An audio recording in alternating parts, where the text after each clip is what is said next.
Hey guys, ഇന്ന് നമ്മൾ explain ചെയ്യാൻ പോകുന്നത് ഹൈക്യൂ എന്ന് പറയുന്ന ആനിമി സീരീസിൻ്റെ ഒന്നാം സീസണിലെ രണ്ടാമത്തെ എപ്പിസോഡാണ്. എപ്പിസോഡിലോട്ട് പോകുന്നതിന് മുമ്പേ എല്ലാവരും ലൈക്ക് ചെയ്ത് കാണാൻ ശ്രമിക്കുക. ഇന്നത്തെ ഈ ഒരു വീഡിയോയുടെ ടാർഗറ്റ് എന്ന് പറയുന്നത് വെറും 150 ലൈക്കാണ്. 150 ലൈക്ക് എപ്പാവുന്നു അപ്പോൾ നമ്മൾ മൂന്നാമത്തെ എപ്പിസോഡും അപ്ലോഡ് ചെയ്യുന്നതായിരിക്കും. പിന്നെ ഗൈസ്, നിങ്ങൾക്ക് ഈ ഒരു ആനിമി ഇഷ്ടപ്പെടുന്നുണ്ടോ എന്ന് തീർച്ചയായിട്ടും കമൻറ്റ് ചെയ്യുക. പിന്നെ ഈ ഒരു 2 എപ്പിസോഡ് കൊണ്ട് ഒരിക്കലും ഈ ഒരു ആനിമിയെ വിലയിരുത്താനും പാടില്ല. പിന്നെ ഹൈക്യൂവിൻ്റെ ഫാൻസൊക്കെ ഉണ്ടെങ്കിൽ തീർച്ചയായിട്ടും എന്തായാലും കമൻറ്റ് ചെയ്യുക. അങ്ങനെയാണെങ്കിൽ നമുക്ക് നേരെ രണ്ടാമത്തെ എപ്പിസോഡിലോട്ട് പോകാം. എപ്പിസോഡിന്റെ സ്റ്റാർട്ടിംഗ് ആണെങ്കിൽ കഗയാമയും ഷോയും നീ എന്താ ഇവിടെ എന്നുള്ള ഭാവത്തിൽ പരസ്പരം അങ്ങോട്ടും ഇങ്ങോട്ടും നോക്കിക്കൊണ്ടിരിക്കുകയാണ്. കഗയാമ ആണെങ്കിൽ ഷോയുടെ അടുത്ത് പറയുന്നുണ്ട്, നിന്നെ ഞാൻ എവിടെയോ കണ്ടിട്ടുണ്ട്, പക്ഷെ നിന്റെ പേര് എനിക്ക് കൃത്യമായിട്ട് ഓർമ്മയില്ല. അപ്പോൾ നമ്മൾ ഷോയ പറയുന്നുണ്ട്, എൻ്റെ പേര് ഷോയോ ഹിനാട്ട, നിന്നെ പോലത്തെവർക്കൊന്നും എന്നെ ഓർമ്മ ഉണ്ടാവില്ല എന്തായാലും. അപ്പോഴാണെങ്കിൽ കഗയാമ പറയുന്നുണ്ട്, ഇല്ല, എനിക്ക് നിന്നെ നന്നായിട്ട് തന്നെ ഓർമ്മയുണ്ട്. നല്ല സ്പീഡും നല്ല ഉയരത്തിൽ ചാടാൻ കഴിഞ്ഞിട്ടും ഈ പൊട്ടനെ അതൊന്നും യൂസ് ചെയ്യാനും കൂടി അറിയില്ല. നമ്മൾ ലാസ്റ്റ് ടൈമിൽ കണ്ടപ്പോൾ ഞാനാണ് നിന്നായിട്ട് തോറ്റത്. അതിന്റെ റിവെഞ്ച് എടുക്കാൻ വേണ്ടിയാണ് ഞാൻ കറാസുന എന്ന് പറഞ്ഞ കോളേജിൽ ചേർന്നത്. പക്ഷെ ഇവിടെ വന്നപ്പോൾ നീയും എൻ്റെ ടീമിലാണ്. ഇവിടെ വേറെ എത്ര നല്ല കോളേജുകളുണ്ട്, പിന്നെ നീ എന്തിനാണ് ഇങ്ങോട്ട് വന്നത്? ഞാൻ വേറെ നല്ല കോളേജുകൾ അപ്ലൈ ചെയ്തായിരുന്നു, പക്ഷെ കിട്ടിയില്ല. അയ്യോ, ഇത്രയും നന്നായിട്ട് കളിക്കാരുന്ന കഗയാമക്ക് എവിടെയും കിട്ടിയില്ലെന്നോ എന്നും പറഞ്ഞ് നമ്മൾ ഷോയോ അവനെ കളിയാക്കുന്നു. അപ്പോഴാണ് അങ്ങോട്ട് കറാസുന എന്ന് പറഞ്ഞ സ്കൂളിലെ ഇവരുടെ സീനിയേഴ്സ് വരുന്നത്. ഇപ്പോൾ ഈ ഒരു എപ്പിസോഡിൽ 3 സീനിയേഴ്സിനെ മാത്രമാണ് ഇൻട്രൊഡ്യൂസ് ചെയ്യുന്നുള്ളൂ. ഇതിലെ 3 സീനിയേഴ്സിനും ഒരു 3 വ്യത്യസ്തമായ സ്വഭാവങ്ങളാണുള്ളത്. ഒരാളുടെ പേര് സവാമുറ എന്നും നടുവിൽ നിൽക്കുന്ന സീനിയറിന്റെ പേരാണ് ഡൈച്ചി. ആ ഒരു സീനിയറാണ് ഇവരുടെ വോളിബോൾ ടീമിന്റെ ക്യാപ്റ്റൻ. അപ്പോൾ തൊട്ടടുത്ത് നിൽക്കുന്ന സീനിയറിന്റെ പേരാണ് തനക്ക യൂനോസ്കെ. ഈ ഒരു തനക്ക എന്ന് പറയുന്ന സീനിയറും പിന്നെ വേറൊരു സീനിയറും കൂടി ഉണ്ട്. അങ്ങനെ ഈ 2 ക്യാരക്ടേഴ്സാണ് എൻ്റെ ഈ ഒരു വോൾ സീരീസിലൊരു ഫേവറേറ്റ് ആയി നിൽക്കുന്നത്. ഇതിൽ ടനക്ക എന്ന് പറയുന്ന ക്യാരക്ടറാണ് ഒന്നുകൂടി റിലേറ്റബിൾ ആയി നിൽക്കുന്നത്. ഈ ഒരു 3 സീനിയേഴ്സ് നമ്മളെ കഗയാമനെ അറിയാം, കാരണം അവൻ അത്യാവശ്യം നല്ല പോപ്പുലർ ആണ്. അവരാണെങ്കിൽ കഗയാമനെ പറ്റി ഇങ്ങനെ ഓരോന്ന് ചോദിച്ചു നിൽക്കുന്ന സമയത്താണ് നമ്മുടെ ഷോ ആണെങ്കിൽ അവിടെ ഉണ്ടായിരുന്നത്. പക്ഷെ അവനാണെങ്കിൽ ആരും മൈൻഡ് ചെയ്യുന്നില്ല. അപ്പോൾ അവനാണെങ്കിൽ ഉറക്കെ, ഹലോ സാർ, ഞാനും കഗയാമനെ പോലെ ഒരു പുതിയ അഡ്മിഷനാണ് സാർ എന്നും പറഞ്ഞ് ഉറക്കെ വിളിച്ചു പറയാണ്. അപ്പോഴാണ് സീനിയേഴ്സിന് അവൻ ഇത്ര നേരം അവിടെ ഉണ്ടായിരുന്നു തന്നെ മനസ്സിലാവുന്നത്. പക്ഷെ അവരും നമ്മളെ ഷോയോനെ തിരിച്ചറിയുന്നുണ്ട്, കാരണം അവനും കുറെ കാലം മുന്നേ നടന്ന ആ ഒരു വോളിബോൾ മാച്ചിൽ ഇവർ രണ്ടുപേരും നല്ല ഇംപ്രഷൻസ് ഉണ്ടാക്കിയിട്ടുണ്ടായിരുന്നു.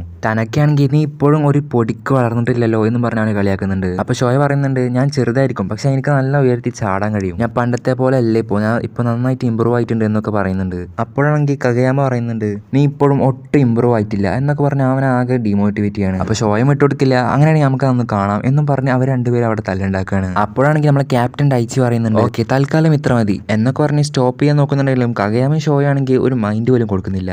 അങ്ങനെ അവർ രണ്ടുപേരും അവിടെ തല്ലുണ്ടാക്കിക്കൊണ്ടിരിക്കുന്ന സമയത്താണ് അങ്ങോട്ട് വൈസ് പ്രിൻസിപ്പാൾ വരുന്നത്. എന്നിട്ട് ഇവരോട് ചോദിക്കുന്നുണ്ട്, നിങ്ങൾ എന്താ ഇവിടെ കിടന്ന് അടി ഉണ്ടാക്കുകയാണോ? അപ്പോൾ ടനക്ക അവരോട് പറയുന്നുണ്ട്, നിങ്ങൾ തൽക്കാലം കുറച്ച് നേരത്തിനൊന്നും ഉണ്ടാണ്ടിരിക്കുക. പക്ഷെ അവർ രണ്ടുപേരാണെങ്കിൽ കീരും പാമ്പ് പോലെ തല്ലുണ്ടാക്കിക്കൊണ്ടേ ഇരിക്കുകയാണ്. ആ ഒരു തല്ല് അവസാനം എത്തുന്നത് എങ്ങനെയാണെന്ന് വെച്ചാൽ കഗയാമ ആണെങ്കിൽ നമ്മളെ ബോൾ സെർവ് ചെയ്യും, അതേപോലെ തന്നെ നമ്മളെ ഷോയോ ബോൾ റിസീവ് ചെയ്യും. സീനിയേഴ്സ് ആണെങ്കിൽ നല്ല രീതിക്ക് ശ്രമിക്കുന്നുണ്ട് ഇവരെ തടയാൻ വേണ്ടിയിട്ട്. പക്ഷെ ഇവരാണെങ്കിൽ നമ്മുടെ സീനിയേഴ്സ് പറയുന്നത് ഒരു മൈൻഡ് പോലും ചെയ്യുന്നില്ല.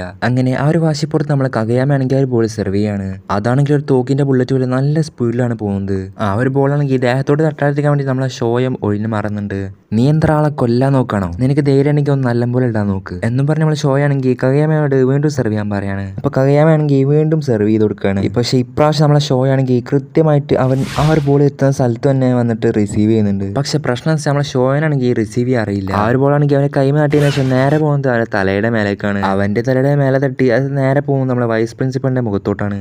അപ്പോഴാണ് വൈസ് പ്രിൻസിപ്പളിന്റെ തലയിലുണ്ടായിരുന്ന വിഗ് അതൊരു ബോൾ തട്ടിയായിരുന്നു തെറിച്ചു പോകുന്നത്. ഇത് കണ്ടപ്പോൾ സീനിയേഴ്സിന് ചിരി വരുന്നുണ്ട്. പക്ഷെ അവർക്ക് ആ ഒരു സ്പോട്ടിൽ തന്നെ മനസ്സിലാവാണ് എന്തോ ഒരു വലിയ പണി വരുന്നുണ്ട്. അങ്ങനെ വൈസ് പ്രിൻസിപ്പൾ ആണെങ്കിൽ നമ്മളെ ക്യാപ്റ്റൻ ഡൈച്ചിനോട് പറയുന്നുണ്ട്, നീ ജസ്റ്റ് എൻ്റെ ഒപ്പം ഒന്ന് പുറത്തേക്ക് പോയോ. അങ്ങനെ കുറച്ചു നേരം കഴിഞ്ഞതിന് ശേഷം നമ്മളെ ക്യാപ്റ്റൻ ഡൈച്ചി നമ്മളെ കഗയാമയോടും ഷോയോടും പറയുന്നുണ്ട്, നിങ്ങൾ എന്ത് കണ്ടിട്ടാണ് കറാസുനോക്ക് വന്നത് എന്ന് എനിക്കറിയില്ല, പക്ഷെ നിങ്ങൾ വിജയിക്കാൻ വേണ്ടി തന്നെയല്ലേ വന്നത്. അപ്പോൾ കഗയാമയും ഷോയും ഒരേ സ്വരത്തിൽ അതേ സാർ എന്ന് പറയുന്നുണ്ട്. അങ്ങനെയാണെങ്കിൽ ഞാൻ നിങ്ങൾക്ക് ഒരു കഥ പറഞ്ഞുതരാം. ഈ ഒരു കറാസുന എന്ന് പറഞ്ഞ ടീം നല്ല അടിപൊളി ടീമായിരുന്നു. വർഷങ്ങൾക്ക് മുന്നേ ഇപ്പം ഏറ്റവും ടോപ്പിൽ നിൽക്കുന്ന ടീംസിനൊക്കെ പുല്ല് പോലെ പൊട്ടിച്ചിട്ടുണ്ടായിരുന്നു. പക്ഷേ ഇപ്പോഴാണെങ്കിൽ ഈ ഒരു കറാസുന എന്ന് പറഞ്ഞ ടീമിന് നല്ല മെമ്പേഴ്സ് പോലും ഇല്ല. ഇപ്പോൾ നമ്മളെ വേറെ വോളിബോൾ ടീംസ് ഒക്കെ വിളിക്കുന്നത് എങ്ങനെയാണെന്ന് വെച്ചാൽ ചിറകുകൾ ഇല്ലാത്ത കാക്കകൾ എന്നാണ്. കാരണം ജാപ്പനീസിൽ കറാസുന എന്ന് പറഞ്ഞാൽ കാക്കകൾ എന്നാണ് അർത്ഥം. ശേഷം നമ്മളെ ക്യാപ്റ്റൻ ഡൈച്ചി തന്റെ ഫ്ലാഷ് ബാക്ക് പറയാണ്, ഞാൻ ചെറുതാവുമ്പോൾ ഒരു ടൂർണമെന്റിന് പോയപ്പോൾ കറാസുന എന്ന് പറഞ്ഞ ടീമാണെങ്കിൽ വളരെയധികം ബാഡാസ് ആയിട്ടുള്ള പ്ലെയേഴ്സും അവർക്കാണെങ്കിൽ ഒരു ഉഗ്രൻ ടീം വർക്കും ഉണ്ടായിരുന്നു. ഒരു പ്രാവശ്യം ആണെങ്കിൽ പോലും അവർ നാഷണൽ ലെവൽ ടൂർണമെന്റിൽ എത്തിയിട്ടുണ്ടായിരുന്നു. സോ ഇതേപോലെ തന്നെയായിരുന്നു നമ്മളെ ഷോയോക്കും കറാസുനോ എന്ന് പറഞ്ഞ ടീമിനെ പറ്റി തോന്നിയതും. ശേഷം ക്യാപ്റ്റൻ ഡൈച്ചി പറയുന്നുണ്ട്, ഇപ്രാവശ്യം ആ ടീം തീരുമാനിച്ചിരിക്കുകയാണ് നാഷണൽ ലെവൽ ടൂർണമെന്റിൽ പോകാൻ. അതിന്റെ അടുക്കാണെങ്കിൽ കഗയാമ പറയുന്നുണ്ട്, അതിന് വേറെ എത്ര നല്ല വോളിബോൾ ടീമിനെ നമ്മൾ ഡിഫീറ്റ് ചെയ്യണം. അപ്പോൾ ക്യാപ്റ്റൻ ഡൈച്ചി വീണ്ടും പറയുന്നുണ്ട്, എനിക്കറിയാം, പക്ഷേ ഇപ്രാവശ്യം ഞാൻ ചത്താലും അത് നേടിയിരിക്കും. പക്ഷേ അതിനുവേണ്ടി നല്ല ടീം വേണം. അതിനായി എനിക്ക് നിങ്ങളെ രണ്ടുപേരും എടുക്കുന്നതിൽ ഒരു താല്പര്യമില്ല. കാരണം കറാസിനോ എന്ന് പറഞ്ഞ ടീമിന് ആവശ്യമുള്ളത് ടീമായി പ്രവർത്തിക്കാനും ടീമായി ജയിക്കാനും ടീമായി തോൽക്കാനും കഴിയുന്നവരെയാണ്. നിങ്ങളോട് ഞാൻ ഇന്നു മുതൽ ബെസ്റ്റ് ഫ്രണ്ട്സ് ആവാനെന്നല്ല പറയുന്നത്. നിങ്ങളിപ്പോൾ ഒരു ടീമിലാണുള്ളത്. നിങ്ങൾ രണ്ടുപേരും ഒപ്പമാണ് വർക്ക് ചെയ്യാൻ പോകുന്നത്. മനസ്സിലായോ ജൂനിയേഴ്സ്?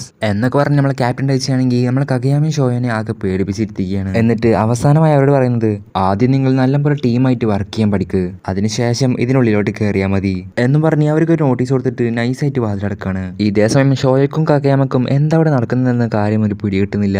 പിന്നെ പോയ കളി തിരിച്ചു വന്നപ്പോഴാണ് അവർക്ക് കാര്യഗൗരവം മനസ്സിലാവുന്നത്. ഇനി നമുക്ക് അതിനുള്ളിൽ കയറണമെങ്കിൽ നമ്മൾ ടീമായിട്ട് വർക്ക് ചെയ്യണമെന്നോ? എങ്ങനെയാണ് ഈ ടീമായിട്ട് വർക്ക് ചെയ്യുന്നത് ആവോ? എനിക്കൊന്നും അറിയില്ല. പിന്നെ ടീമായിട്ട് നിന്നായിട്ട് വർക്ക് ചെയ്യാനോ? ഞാൻ ചത്താലും അത് സംഭവിക്കില്ല. പ്ലീസ് സാർ, എന്നുള്ളിലോട്ട് കടത്ത് സാർ. ഞാൻ കഗയാമനെ എങ്ങനെയൊക്കെ ടീമായിട്ട് കാണാൻ ശ്രമിക്കുക സാർ എന്നൊക്കെ നമ്മളെ ഷോയോ ജിമ്മിന്റെ പുറത്തുനിന്ന് ഇങ്ങനെ വിളിച്ചു പറയുന്നുണ്ട്. അപ്പോഴാണെങ്കിൽ സവാമുറ എന്ന് പറഞ്ഞ സീനിയർ നമ്മളെ ക്യാപ്റ്റനോട് പറയുന്നുണ്ട്, നീ അവൻ്റെ അടുത്ത് ഇത്രക്ക് സ്ട്രിക്റ്റ് ആവേണ്ട കാര്യമുണ്ടോ? അവരോട് ഒന്നുകൂടി സംസാരിച്ച് നോക്കിക്കൂടെ?